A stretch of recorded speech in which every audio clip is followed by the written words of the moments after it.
क्रियाविशेषण आणि क्रियापद पाहिलं. त्यानंतर आपण अविकरी क्रियाविशेषण अव्यय त्याचे काही उपप्रकार पडतात ते 3 पाहिलेले होते. आपला एक क्रियाविशेषण अव्ययाचा शेवटचा एक प्रकार राहिला होता, त्याचा अभ्यास करायचा आहे. त्यानंतर आपल्याला शब्दयोगी अव्यय, व्यंग्य अव्यय आणि केवल प्रयोगी अव्यय या अव्ययांचा आपल्याला अभ्यास करायचा आहे. तर आपण आधी पहिला क्रियाविशेषण अव्यय आहे त्याचा शेवटचा जो राहिलेला आहे परिमाण आणि किंवा संख्यावाचक क्रियाविशेषण अव्यय काय आहे ते बघूया. म्हणून तुम्हाला समजावून म्हणून मी हा तक्ता तुम्हाला परत लक्षात यावा म्हणून परत तक्ता मी लिहिला होता. आता आपण क्रियाविशेषण अव्ययाचा शेवटचा प्रकार काय आहे तो बघूया.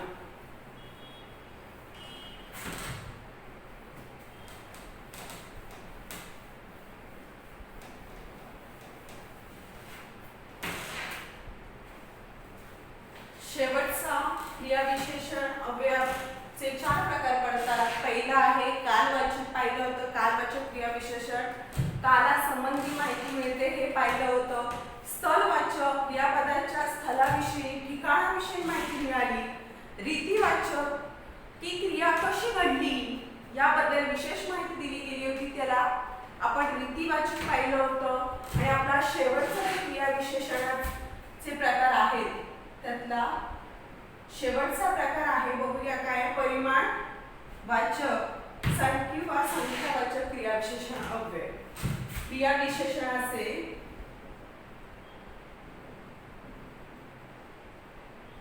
क्रियाविशेषणातला आपला चौथा जे राहिलेला होता क्रियाविशेषण अव्ययापैकी आपला शेवटचा राहिलेला परिमाण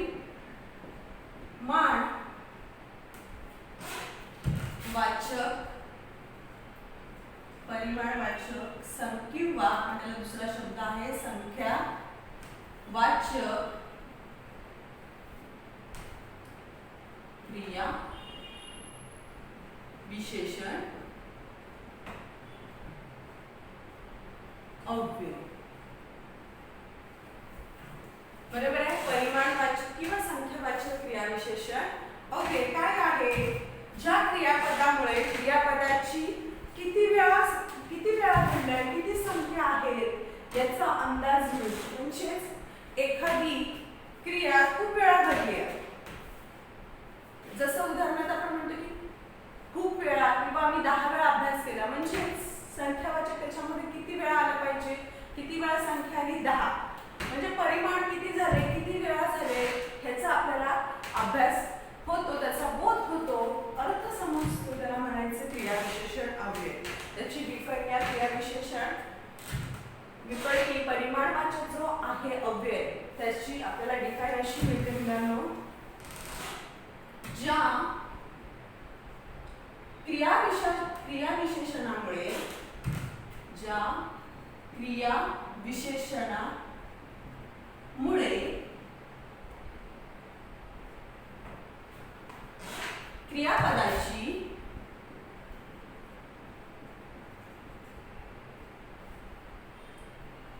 क्रियापदाची क्रिया किती वेळा झाली, किती वेळा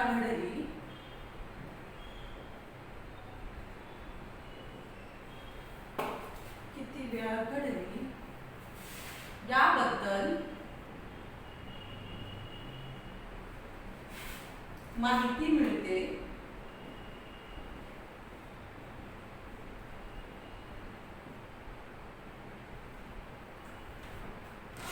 त्यालाच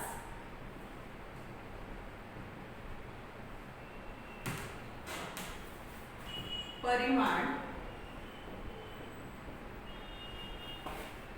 वाचक किंवा संख्या वाचक क्रियाविशेषण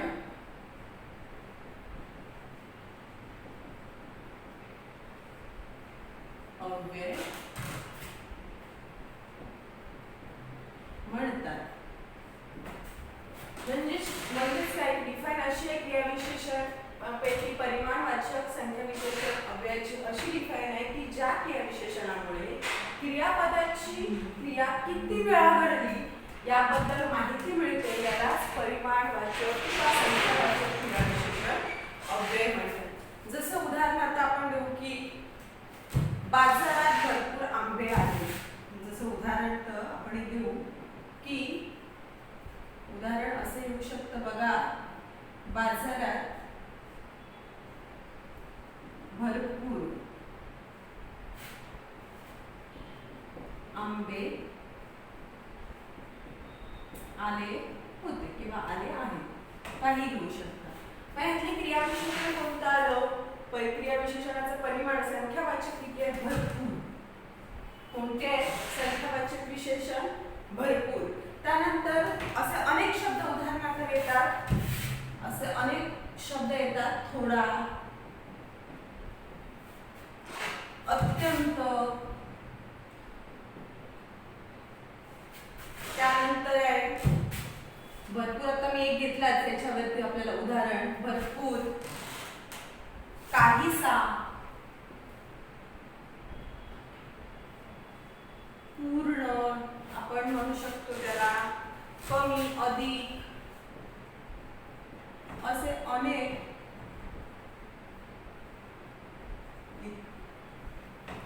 इत्यादी शब्द हे संख्यावाचक क्रियाविशेषण अव्ययामध्ये येतात. तर हे झालं क्रियाविशेषण अव्ययापैकी आपला शेवटचा परिणाम. शेवटचं जे अव्यय होतं त्याचं नाव आहे परिमाणवाचक किंवा संख्यावाचक क्रियाविशेषण अव्यय. इथपर्यंत आपला क्रियाविशेषण अव्यय पूर्ण झालेला आहे. त्यानंतर आपल्याला अविकारी जो आहे त्यातला दुसरा जो आहे त्याचं नाव आहे शब्दयोगी अव्यय. दुसरा अव्यय जे आहे त्याचा आपल्याला अभ्यास करायचा आहे शब्दयोगी अव्यय. आपण क्रियाविशेषण अव्ययाचे 4 प्रकार होते त्याचा आपण अभ्यास केला. आता आपल्याला शब्दयोगी अव्ययाचा अभ्यास करायचा आहे.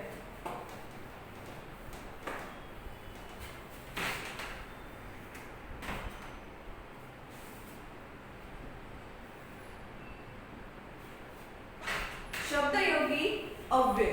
आता हे जे अव्यय आहे शब्दयोगी अव्यय त्याची कशी असतं की दोन शब्दांमधील संबंध दाखवणाऱ्या अव्ययाला शब्दयोगी अव्यय म्हणतात.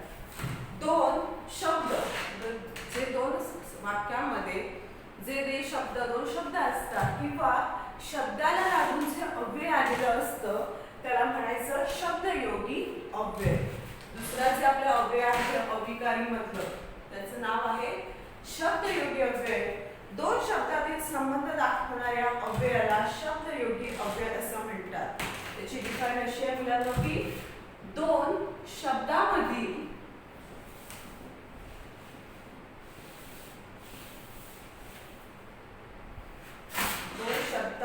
संबंध दर्शवणाऱ्या किंवा संबंध दाखवणाऱ्या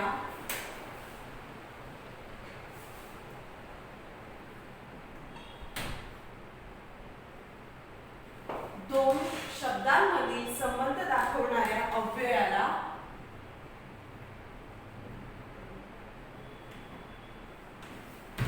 शब्दयोगी अव्यय म्हणतात. उदाहरणार्थ आपण देऊ शकतो सूर्य डोंगरामागे गेला. हे आपल्याला उदाहरण दिले. दोन शब्दांमधील संबंध दाखवणाऱ्या अव्ययाला शब्दयोगी अव्यय म्हणतात. आता सूर्य डोंगरामागे म्हणजे शब्दाला लागून असं म्हणू शकतो की शब्दाला लागून कोणता आलाय मागे. मग हे काय आहे शब्दयोगी आहे. दोन शब्दामध्ये अंतर आपल्याला दाखवते. डोंगर आणि गेल्यामधले मागे दिले शब्दाला लागूनच आले त्याला आपण शब्दयोगी म्हणू शकतो. असे अनेक शब्द आहेत. वडिलांनी माझ्या पाठीवरून हात फिरवला. तर पाठीवरून हे दोन शब्द आहेत. पाठीवरून डोंगरामागे म्हणजे शब्दाला लागून आलेला आहे मागे. म्हणून दोन शब्दांमध्ये संबंध दाखवत आहे. आमच्या शाळेसमोर वडाचे झाड आहे. दुसरं आपल्याला एक अजून आपण उदाहरण फॉर एक्झाम्पल बघू शकतो. उदाहरण बघू शकतो की आमच्या शाळेसमोर म्हणजे काय आलं, शाळेसमोर. हे काय आहे, शब्दयोगी. पिल्ले घरट्या बाहेर उडाली. घरट्या बाहेर हे काय आहे, शब्दयोगी अव्यय. कारण शब्दाला जोडून असतं त्याला म्हणायचं शब्दयोगी अव्यय. हा झाला आपला दुसरा अविकारी मधला आपला दुसरा झाला शब्दयोगी अव्यय. आपल्याला तिसरा बघायचं आहे. आपल्याला तिसरा बघायचं आता की त्याचं नाव आहे उभयान्वी अव्यय. तिसरा जो आहे अविकारी मधला त्याचं नाव आहे उभयान्वी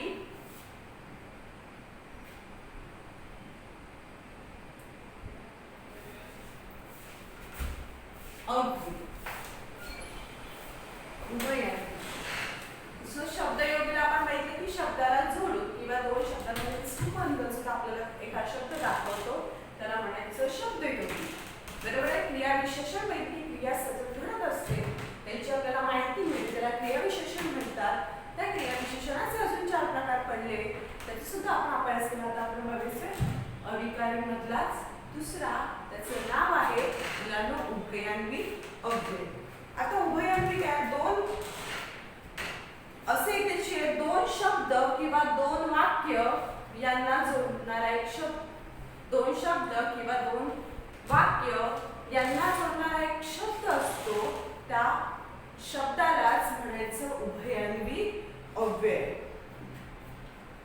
दोन शब्द किंवा दोन वाक्य यांना जोडणारा जो शब्द आलेला असतो त्याला म्हणायचं उभयान्वी अव्यय. त्याची व्याख्या उभयान्वीची अशी येते, दोन शब्द किंवा दोन वाक्य यांना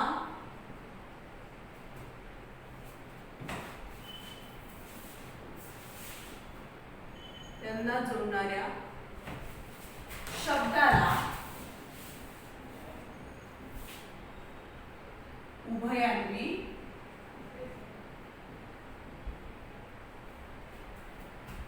अव्यय असे म्हणतात.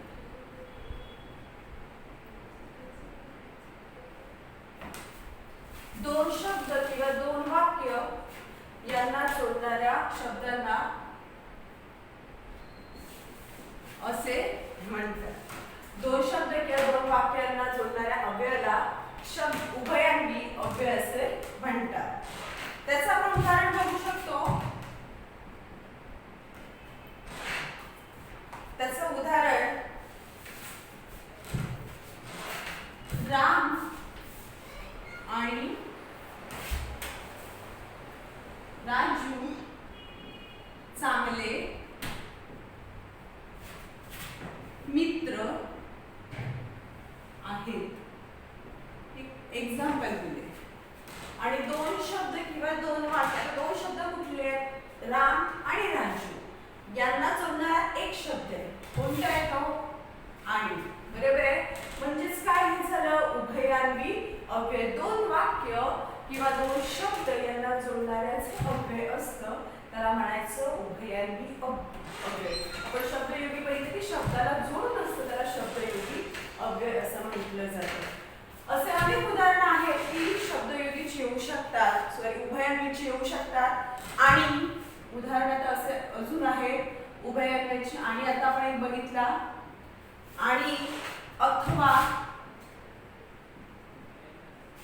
राम अथवा राजू येऊ शकतो. म्हणजे अथवा होऊ शकतं, वा की, पण, परंतु, म्हणून, जर, तर, जो, जे, व, परी इत्यादी असे अनेक शब्द आहेत की जे उभयान्वी अव्ययामध्ये येत असतात. आपण हे बघितलं उभयान्वी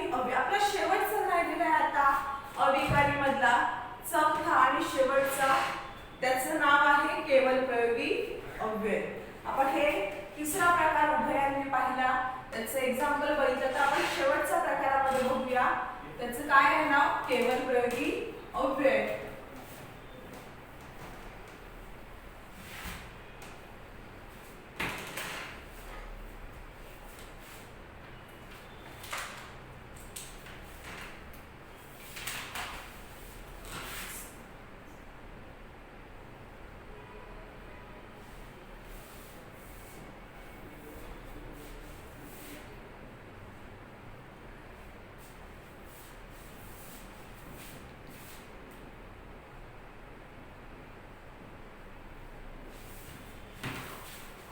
अविकारी बदला शेवटचं राहिलं आहे केवल प्रयोगी अव्यय. आता हे ओळखण्याला फार मुलांना सोपं आहे. हे केवल प्रयोगी जे अव्यय आहे ते ओळखणं फार सोपं आहे. ते कसं की त्याच्यामध्ये एक सिम्बॉल आहे, त्याच्यावरून आपण इझिली ओळखू शकतो की आपल्याला हे कोणतं अव्यय आहे. त्याचं आपल्याला आपण एक असा सिम्बॉल असतो तो आपल्याला माहिती आहे की एक्सक्लेमेटरी सेंटेन्स. हे आपण पाहिलेलं आहे अगदी 5th स्टँडर्ड पासून. म्हणजेच काय आहे, इंग्लिशमध्ये आपण त्याला म्हणतो एक्सक्लेमेटरी सेंटेन्स. मग तेच मराठीमध्ये आहे. जेव्हा एक्सक्लेमेटरी सेंटेन्स किंवा केवल प्रयोगी अव्यय हे कधी वापरलं जातं? जेव्हा आपल्या मनातली भावना अगदी आनंद असेल, दुःख असेल, तेव्हा आपण एखाद्या आश्चर्यचकित असा आपण शब्द यूज करतो. तेव्हा आपलं जे बोलणं असतं मनातलं ते भाव जे व्यक्त करतो तेव्हा आपण काय म्हणतो? केवल प्रयोगी अव्यय, एक्सक्लेमेटरी सेंटेन्स आपण त्याला म्हणतो. म्हणजेच आपल्या मनातील आनंद, दुःख, किळस, तिरस्कार, स्तुती, आपण एखाद्याची स्तुती करतो, दुःख व्यक्त करतो, तिरस्कार व्यक्त करतो, इत्यादी भावना व्यक्त करण्याकरता ज्या अव्ययाचा उपयोग केला जातो त्याला म्हणायचं केवल प्रयोगी अव्यय. याची डिफाइन अशी आहे मुलांनो, आपल्या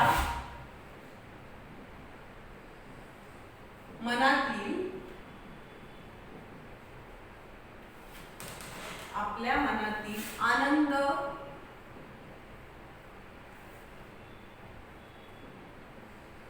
दुःख, किळस, तिरस्कार,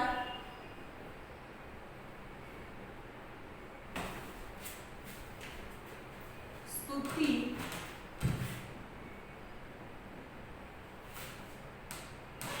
इत्यादी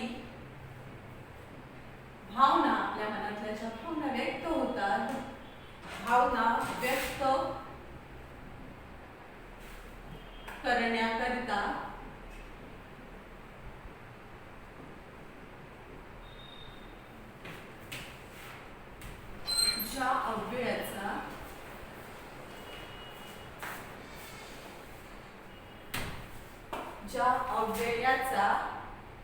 ज्या अव्ययाचा उपयोग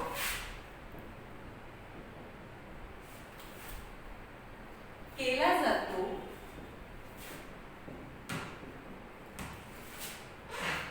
त्याला आपण काय म्हणतो? त्याला केवल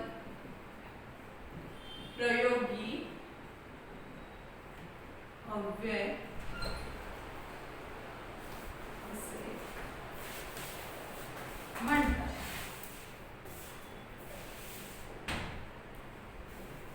की आपल्या मनातील आनंद, दुःख, किळस, तिरस्कार, स्तुती इत्यादी ज्या भावना असतात त्या आपण व्यक्त करतो त्याला म्हणायचं केवल प्रयोगी अव्यय. आपण जर मग म्हटलं की त्याचा सिम्बॉल आहे की एक्सक्लेमेटरी सेंटेन्स किंवा त्याला आपण असाही उच्चारामध्ये आपण त्याचा वापर करतो, त्याला आपण म्हणतो की केवल प्रयोगी अव्यय. त्याचं उदाहरण आता बघायचं आपल्याला.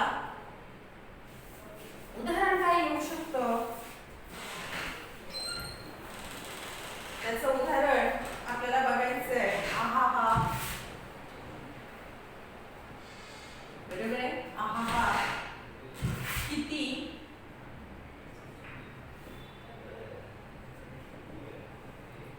सुंदर देखावा आहे. म्हणजेच काय झालं, एक्सक्लेमेटरी सेंटेन्स. आणि ठीक आहे, असे अजून शब्द आहेत की अजून एक दुसरं उदाहरण बघू. ठीक, मला आवडेल तुझ्या बरोबर यायला.